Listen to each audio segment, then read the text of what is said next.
Hi gorgeous lights, just a quick energy update. Welcome to May. As we transition forward, the energy should start to be less erratic, a little bit lighter as we head towards the 15th to the 18th of the month. Now every time I say that, or the guides say that, I can feel people go, do you know, I'm just going to ignore things till I get to that date. Don't be doing that.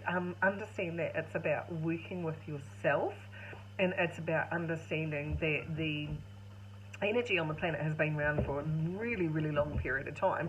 And while it's handy to know what's going on, so you know it's not just you that's kind of feeling the pinch of it, it's also really, really important for you to be working with yourself during this period of time. And that's something that I don't find people do very easily. And it's a little bit about saying to people, like, would you get up and you not brush your hair or not brush your teeth or whatever. Where's your good spiritual habits or your energy-based habits that you can lean into in the same way you might lean into a favourite dress or a favourite pair of shoes or whatever? Where's your spiritual lean into? So one of the things that I do on a daily basis is literally do what I call a colour top up of all my chakras. So you've got 7 chakras ranging from, you know, you've got your crown chakra, violet, indigo, blue, green, yellow, orange and red. So I literally run through those colours and do a colour top up. Then once I have actually done that, I ask for a white light alignment to anchor me in through my crown chakra right down to my feet, so that it can enable me to be connected, and I keep on going usually to the centre of the earth so that I can anchor into earth plane energy that keeps me focused and fully present on where I am during the course of the day. Over the course of the day, if I've come in contact with somebody who's got lots of issues or a lot of grief, then I make sure that I'm always actually saying, okay, I honour that that person felt that way, but I ask for that residual energy to be taken off me. So there's practices that become second nature to how you look after yourself energetically. And when I say to people, you need to know where your energy is, where your edges are, which I know people find very confusing when I say that, it's literally so that you have an awareness of that feeling where you just feel overwhelmed or there's too much going on, is because 9 times out of 10 you've kind of merged in, which is really, really common for carer souls to do this if they have massive empathy for where someone else is at or someone's offloaded onto them, that you can have almost like gone to transmute some of their energy, but inadvertently collected it into your energy without paying enough attention to that to actually happened.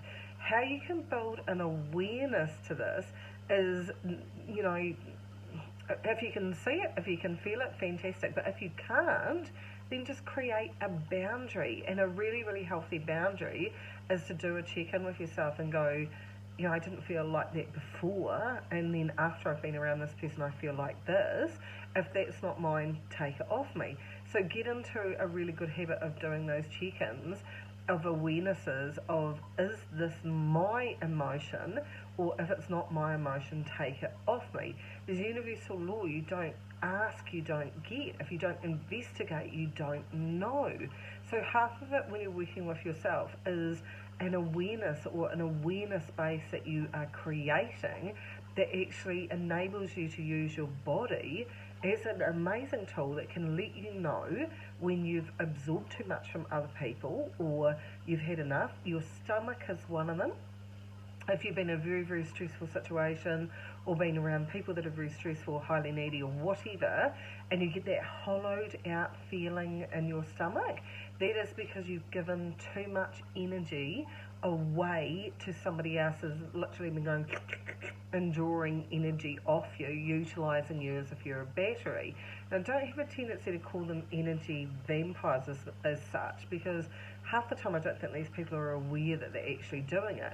However, it's also up to you to notice the drain that you've inadvertently let happen to you. So you make sure to, if it's affecting your stomach in that way, that hollowed out feeling, then make sure to top up that chakra.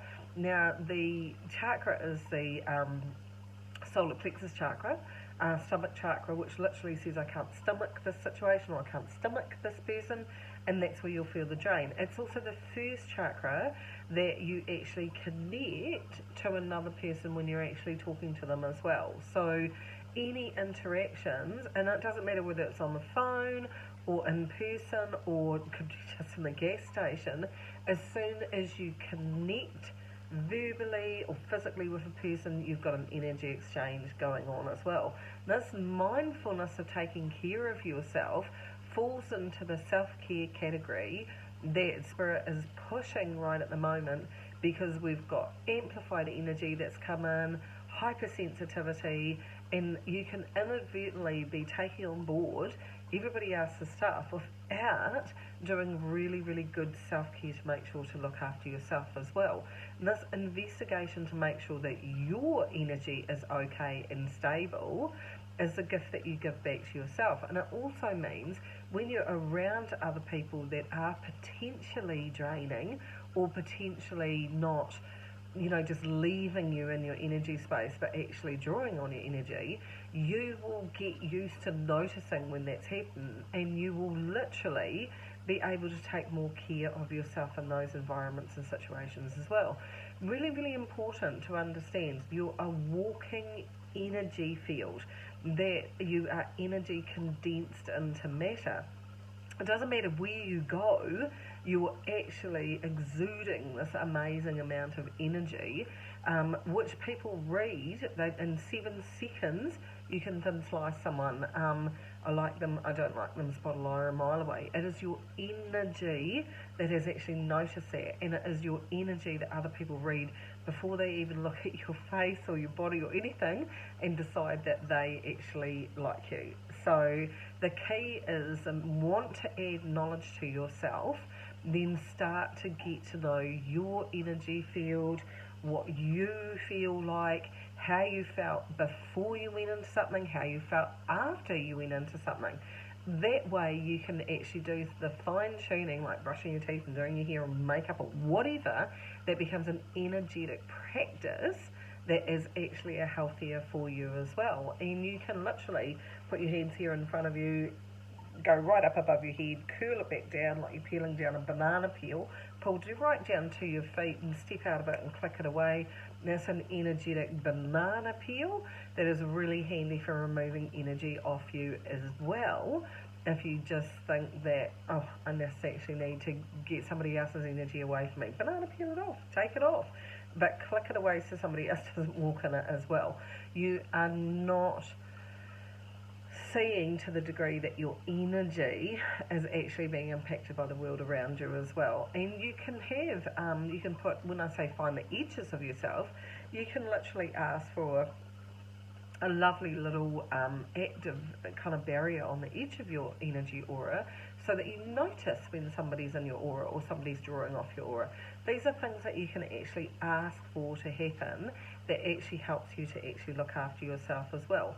Got a complicated work conference call to have, or a negotiation that you're doing, then simply ask for more blue, so that the blue empowers you to find the words that you need to find. If you are needing to have a heart-based heart-to-heart with someone and you're thinking, I don't really know how that's going to go, then add green into your heart energy so that you can find the words smoother, and team it up with your blue so that you can have a win-win situation of giving the clarity that you actually really want.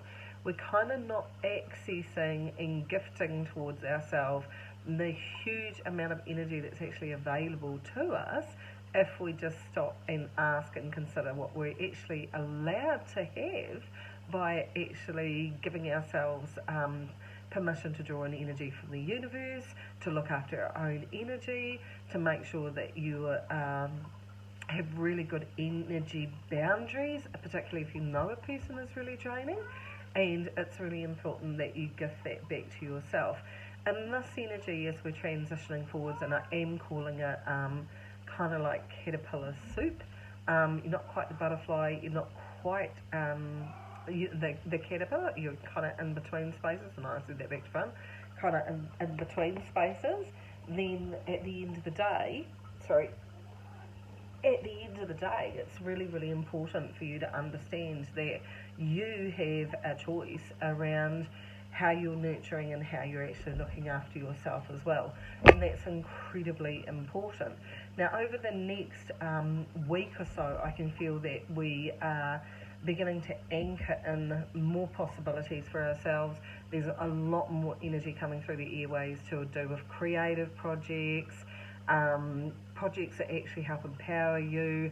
If you're creative, writing, poetry, anything that is actually giving you space to connect to the creative part, painting, creative part of your mind, then I would suggest that you gift yourself some time to do this, so that you're actually bringing in the energy of doing some things that you actually really love. Now, before you say, even a whole lot of people go, I'm not artistic, creative, that's fine. You know, let your imagination wander. Dream big, the guides are saying. Make sure that you envisage what it would feel like to actually, you know, be doing something that you really love. What it would feel like to say, oh, I'm going to plan a trip away with really good friends and have a weekend away. What does that feel like? So you are creatively allowing your mind to actually go into these lovely envisagings about what you would do that makes you feel really contented, and that is a creative way of doing it. It enables you to use your mind to almost like daydream, but daydreaming in a way that you're going to feel fulfilled. This is all creative thought at exactly the same time as well. A really good thing I've just said to me as well, a really good thing is just get a pen and just doodle. It doesn't really matter what you do, but you're allowing the creative part of yourself to kind of come to the foreground and enable yourself to actually just detour your brain away from being overly analytical in this energy. And honestly, it's like pick. I'm listening to a lot of people's brains at the moment, and I'm going, oh my gosh, inside of your head is just exhausting. So if you're finding that, do something that is a little bit creative, that allows you to just go, do you know what, I can just zone out. And that's not scrolling on your phone, by the way, as well. It is something where you're fully present in the way that you need to do things creatively for yourself. Something tactile that isn't actually pulling you into different scenarios. I mean, I understand why people can use their phones to zone out, but Spirit calls it not a healthy zoning out, because basically it's just a distraction. It's just a distraction, but it still keeps your brain whirring and whirring and whirring, and it takes a tremendous amount of energy away from you with that kind of distraction. It's not an invested into you energy, it's a straight distraction energy, which they're not so keen on right at the moment in this energy as well. So please take care of you, do the little techniques. I mean, the funny thing is the more that you invest into looking after your own energy, the more you're going to anchor in the new energy, the more you're going to feel more solid, and the more you're going to enjoy being yourself, because you're fully present with yourself. Give that a go and keep shining gorgeous lights. Take care of you.